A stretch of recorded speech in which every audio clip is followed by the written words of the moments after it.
Good morning mga lods, mga idol, mga katinilas, mga katami solid. Ito na yung aking ginawang sweet and sour pork. Ito yung pangalawang araw pa lang na guys.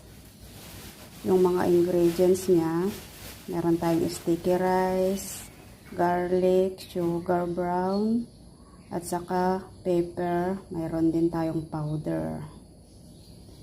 Yan, nag-i-enzyme na siya. I-stir lang natin siya para ma-mix-mix. Ayan, nagtubig-tubig na siya. Ito yung ating minced pork, sweet and sour.